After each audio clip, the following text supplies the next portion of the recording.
Varicose veins తో బాధపడుతున్నారా? దసరా సందర్భంగా ఉచిత కన్సల్టేషన్, సర్జరీపై 20% వరకు డిస్కౌంట్.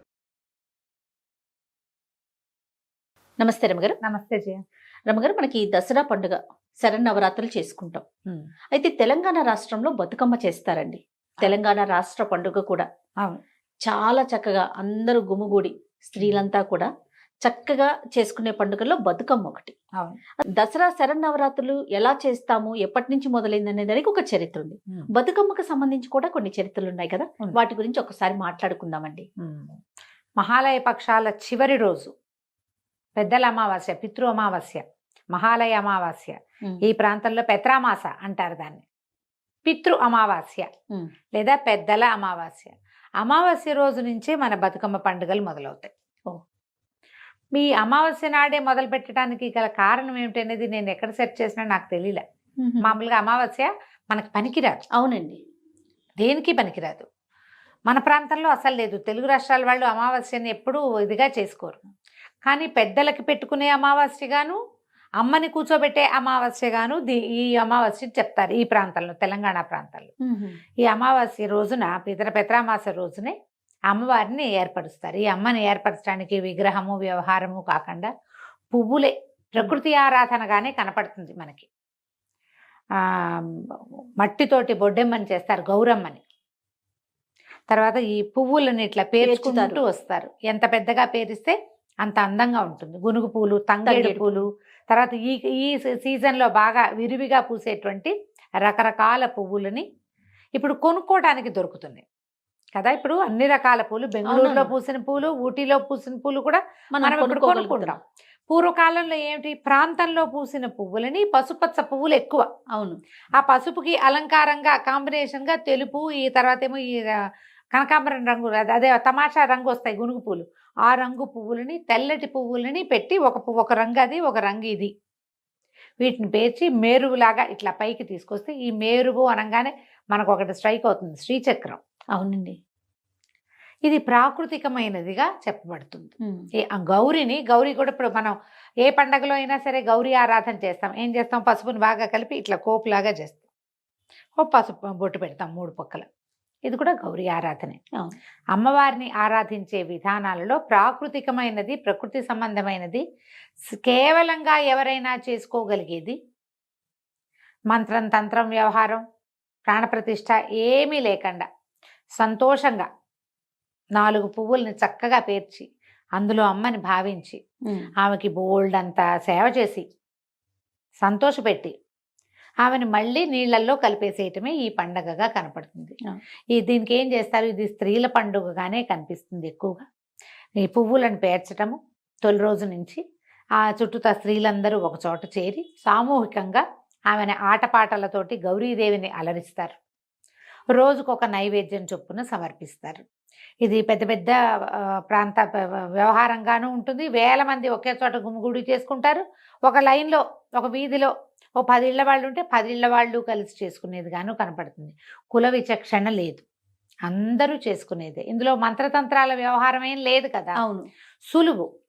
చక్కగా అలంకరించుకుని అమ్మవారిని చక్కగా అలంకరించి శక్తి కొలది, ఇది ప్రసాదాలు నివేదనలు కూడా పెద్ద పెద్దవి కాదు, సింపుల్వి. ఓ రోజు అటుకులు పెడతారు, ఒక రోజు అట్లు పోసి పెడతారు, ఓ రోజు ముద్దపప్పు, చప్పిడి పప్పు అని పెడతారు, ముద్దపప్పు అని పెడతారు. తర్వాత ఏమో మలీదా అని ఒక ప్రత్యేకమైనది, గోధుమ చపాతీలు చేసి చపాతీలని కాల్చేసిన తర్వాత చక్కగా గ్రైండ్ చేసి మెత్తటి దంచి దాంట్లో బెల్లము అవి కలిపి లడ్డూలు చేస్తారు. తర్వాత ఈ జొన్నలతోటి, సజ్జలతోటి, సజ్జపిండి, జొన్నపిండి వాటితోటి చేసి పెడతారు.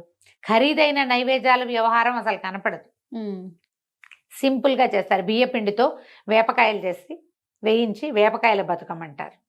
ఈ మధ్యలో ఈ 8 మొత్తం 9 రోజుల పండుగ. పెత్తరమావాస్య నుంచి మొదలుపెట్టి దుర్గాష్టమి దాకా గౌరీ ఆరాధన చేసుకుంటారు.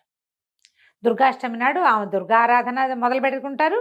ఈ అమ్మవారిని ఆ రోజు సాగనంపేస్తారు. మధ్యలో పంచమి నాడు అలిగిన బతుకమ్మని, ఆ రోజు అసలు బతుకమ్మకి ఏమి నివేదన చేయరు, అలంకారం చేస్తారంతే. ఆ రోజు ఏం తినదావిడే. మధ్యలో ఓ రోజు ఉపవాసం, అలిగిన బతుకమ్మ అంటారు. ఇట్లా అటుకుల బతుకమ్మ, అట్ల బతుకమ్మ, నానేసిన బియ్యం, నానబియ్యం బతుకమ్మ, వేపకాయల బతుకమ్మతో పేర్లతోటి సద్దుల బతుకమ్మ అంటారు. తర్వాత ఏమో ఎంగిలి పూల బతుకమ్మ మొదటి రోజు. అవును. ఇట్లా వరుసగా అమ్మ రోజు రోజు పేర్చే అమ్మకి ఒక పేరు, ఒక ప్రత్యేక నివేదన. అలంకరణ మాత్రం పువ్వులే, చక్కగా కొత్త కొత్త పువ్వులతోటి అలంకారం చేస్తారు. చివరికి అమ్మని సాగనంపుతారు. ఈ బతుకమ్మని సాగనంపేటప్పుడు మట్టితోటో పసుపుతోటో బొడ్డెమ్మని చేసి ఆమెను కూడా పంపిస్తారు. ఇది కాస్త అటు ఇటుగా మనకి ఎట్లా కనపడుతుంది అంటే గొబ్బిళ్ళ వ్యవహారం లాగా కనిపిస్తుంది. గొబ్బిళ్ళు చేస్తారు మామూలుగా. నెల రోజులు ధనుర్మాసంలో గొబ్బిళ్ళు పెడతారు. ఒకరోజు సందె గొబ్బిళ్ళని ఈ గొబ్బి దేవిని పెడతారనమాట. సందె గొబ్బిళ్ళు గొబ్బెమ్మని పెట్టడము. తర్వాత ఈ ఒక పీట మీద పెట్టి చుట్టూ ఆడపిల్లలు ఆడుతూ పాడుతూ చప్పట్లు కొడుతూ గౌరీ ఆరాధన. అదొక చిత్రమైన ఆరాధన అనమాట. గోపి అనగానే మనకేమిటంటే మన గోదాదేవిని ఆరాధించినట్టుగా. ఒక కన్య భగవంతుడిని ప్రేమించి వివాహం చేసుకునే కథ చెప్పుకుంటాం అప్పుడు మనం. అవునండి. ఆమెని ఆరాధనలో భాగంగానే అది చేస్తారు. భగవంతుడు భక్తుడు అని ఓ తల్లి గొబ్బెమ్మ, ఓ పిల్ల గొబ్బెమ్మ, పెద్ద గొబ్బెమ్మ రంగనాథుడు, చిన్న గొబ్బెమ్మేమో గోదానాయకి రంగనాయకి గోదాదేవని. ఇలా అది ఎట్లా చేస్తామో ఇంచుమించుగా ఇది కూడా అట్లాంటిదే. అయితే ఇప్పుడు తెలంగాణ రాష్ట్ర ఆవిర్భావం తర్వాత దీన్ని రాష్ట్ర పండుగగా చేశారు. ఖండాంతరాలకి కూడా వ్యాప్తి చెందింది. అప్పుడు కేవలము ఈ ప్రాంతంలో మాత్రమే, ఊళ్ళల్లో మాత్రమే, టౌన్లలో ఏదో కొద్ది మంది వాళ్ళు కలిసి చేసుకునేటట్టుగా ఉండేది. ఇప్పుడు ఈ ఖండాంతర ఖ్యాతి రావటంతో అమెరికాలో కూడా బతుకమ్మలే. అమెరికాలో బతుకమ్మ ఉంది, రష్యాలో మా ఇండియన్స్ ఉంటే, ఏ ప్రాంతాల్లో ఉంటే ఎక్కడ తెలంగాణ ప్రాంతవాసులు ఉంటే అక్కడ బతుకమ్మ. ఈ బతుకమ్మ ఈ ఆరాధన ఏముంది? పుష్పాల పువ్వులు పేర్చటము, పాటలు పాడటము, అమ్మని సంతోష పెట్టడమే కదా బాజా భజంత్రీలతోటి. ఈ బాజా భజంత్రీలతో చేసేది అందరూ మనలాంటి వాళ్ళు కూడా, ఫ్రెండ్స్ వాళ్ళు వీళ్ళు ఉంటే, స్నేహితులు చుట్టుపక్కల వెళ్ళేవాళ్ళు, వీళ్ళందరూ ఆడుతుంటే మనం కూడా ఏముంది ఒక ప్రసాదం చేసి పట్టుకెళ్ళటం, మనం కూడా ఆరాధనలో పాల్పంచుకోవటం. ఇది ఏంటంటే పూర్వము దాదాపుగా ఒక 1000 సంవత్సరాల నుంచి ఉన్నది. అప్పుడు ఈ తెలంగాణ ప్రాంతం అంతా వేరే జనాల కాళ్ళ కింద పడి నలిగిపోతూ ఉండేది. పనులు విపరీతంగా, దాసిత్వం ఏమనాలి దాన్ని, మన దాస్యంలోనే ఉండేవాళ్ళు, చాలా ఇబ్బందులు పడుతుండేవాళ్ళు. వీళ్ళకు ఒక తెరిపిగా ఉండేది ఇది. ముందట ఇది 1000 సంవత్సరాల నుంచి జరగడానికి ఒక చారిత్రక ఆధారం ఒకటి చెప్తారు. ఈ ప్రాంతంలో చోళులు వీళ్ళు రాజ్యం చేస్తుండేవాళ్ళు 1000 సంవత్సరాల క్రితం. అయితే ఈ చాళుక్యులు చోళుల యుద్ధాల్లో ఇక్కడ ఈ ప్రాంతంలో వేములవాడ ఆ ప్రాంతాల్లో ఉన్నటువంటి పెద్ద శివాలయం ఒకటి ఉండేది. ఇప్పుడు రాజరాజేశ్వర స్వామి ఉన్నాడు కదా వేములవాడి, అట్లాగే ఉంటే ఈ తన ఒక సారస్వతుడు అనే రాజు దీన్ని గెలిచి రాజరాజ చోళుడు వీళ్ళ గురించి చెప్తారు. ఈ శివలింగాన్ని పెకలించుకు తీసుకుపోయి తంజావూరు తీసుకెళ్లారు. వాళ్ళ రాజ్యం అక్కడ వీళ్ళ మీద యుద్ధం చేసి తీసుకెళ్లిపోయారు శివలింగాన్ని.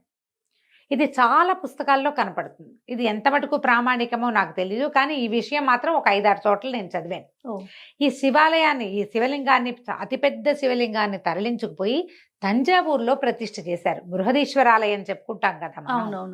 అయితే పార్వతీదేవి ఉండిపోయిందట ఆ దేవాలయంలో ఉన్న అమ్మ, ఇక్కడే ఉండిపోయింది. శివుడు లేని పార్వతిని, బృహత్తమ్మ దుఃఖాన్ని తగ్గించడం కోసం వీళ్ళు ఇలా పువ్వులు అలంకారం చేసి ఆమెని సంతోషపెట్టేవాళ్ళు. బృహత్తమ్మ నుంచే బతుకమ్మ వచ్చిందని ఒక వాక్యాలు వినపడతాయి. బృహదమ్మ ఆవిడ పేరు. బృహదీశ్వరుడు వెళ్ళిపోయాడు, పెద్ద శివలింగం. అమ్మవారు ఇక్కడే ఉండిపోయిందని అమ్మవారిని తీసుకెళ్ళలేదు వాళ్ళు. అందుకని ఆమె దుఃఖాన్ని తీర్చడానికి ఇలా 9 రోజుల పాటు పువ్వులతోటి అలంకారం చేసి, అవి ఎట్లాట 2 మేరుగులుగా చేసేవాళ్ళట. ఇట్లా మట్టితోటి పైకి చేసి శివుడు పార్వతి అర్ధనారీశ్వర తత్వాన్ని ప్రతిబింబించేలాగా ఆ రెండింటినీ కలుపుతూ పువ్వులు చుట్టి ఆమె కోసమని ఈ అర్చన చేసేవాళ్ళని ఒక మాట ఉన్నది. అయితే క్రమంగా ఏమైంది, మనం ఇది వచ్చే దొరలు ఇక్కడంతా వచ్చే రజాకార్ల మూమెంట్లు వాటి ముందంతా కూడా ఈ ప్రాంతాల్లో ఏంటంటే విపరీతమైన దాస్యాలు ఉండేవి. ఒకళ్ళు ఒక 10 రూపాయలు అప్పు చేస్తే వాళ్ళ జీవితం అంతా వాడు అక్కడ వాళ్ళ దగ్గర గడిలో పనిచేయాల్సిందే. వాళ్ళ కాళ్ళ కింద పడి నలిగిపోయేవాళ్ళు, అన్ని రకాలుగాను వాళ్ళని వాడేసేవాళ్ళు, తరతరాలుగా వాడేవాళ్ళు పాపం. అయితే ఈ జరుగుతున్న క్రమంలో వీళ్ళకి కొంచెం ఒక సంతోషకరమైన వ్యవహారం కోసం ఎక్కువ ఖర్చు లేని ఈ పండుగ విధానం మొదలుపెట్టారని చెప్తారు. ఆ పువ్వులు అవి చూసి అమ్మవారిని కీర్తిస్తూ ఒక పండగ చేసుకోవడానికి ఆట విడుపుగా ఉండేదని అదే చెప్తారు. ఇప్పుడు జొన్న కంకులు ఫుల్గా కంకులు పోసుకొని ఉంటాయి, పైగా ఈ వర్షాకాలం కదా, ఇది వర్షం వెళ్ళి ఇలా శరత్కాలం వచ్చేసరికి అదేగా ఇప్పుడు మనం శ్రావణ భాద్రపదాలు వర్ష ఋతువు, ఇక ఊరంతా ఆకుపచ్చగానే ఉంటుంది. ఈ గునుగు పువ్వులు, గేదంగి పువ్వులు, తర్వాత ఏమో ఈ తంగేడు విపరీతంగా పుష్పించి ఉంటాయి. ఆ పుష్పించిన వాటిని చూస్తే గౌరీదేవిని కనపడుతున్న పసుపు పచ్చదనంలో పచ్చటి పువ్వులు, ఆ పసుపు పువ్వులని పేర్చి ఈ రకంగా గౌరీ ఆరాధన చేయటం అనేది మొదలుపెట్టి ఉండొచ్చు. ఎంత కాదన్నా ఇది బతుకమ్మ పండగ 1000 ఏళ్ల నుంచి చేస్తున్నారట. తర్వాత ఇక్కడ ఏమయ్యేదట, ఈ పిల్లల్ని ఎక్కువ మంది ఆడపిల్లలు పుట్టినా కూడా ఆడపిల్లలు వాళ్ళ చేతుల్లో వీళ్ళ చేతుల్లో దొరికిపోవటమే కదా, దాంతో సూసైడ్ చేసుకునేవాళ్ళు, పిల్లల్ని చంపేసేవాళ్ళు. దుఃఖం, ఈ పోగొట్టుకునే దుఃఖం చిన్నది కాదు చూడు. అవును కదండి. అందుకని చావద్దు, బతికుండమని బతుకమ్మ బతుకమ్మ అని బతకమని ఇట్లా పూజ చేసుకునేవాళ్ళు. ఈ బతుకమ్మ పండగ కోసం వేరే ఊళ్ళకి వెళ్ళిపోయిన ఆడపిల్లల్ని కన్నవారింటికి తెచ్చుకునేవాళ్ళు. ఇందులో పెద్ద హడావిడే ఉంది, చక్కగా అందరూ కలిసి పాటాపద్యం పాడుకోవటమే కదా. స్త్రీల కష్ట సుఖాలు, పువ్వులు వాటి సౌందర్యము, అమ్మవారు ఆమె యొక్క దయ, పాటల్లో అవే ఉంటాయి.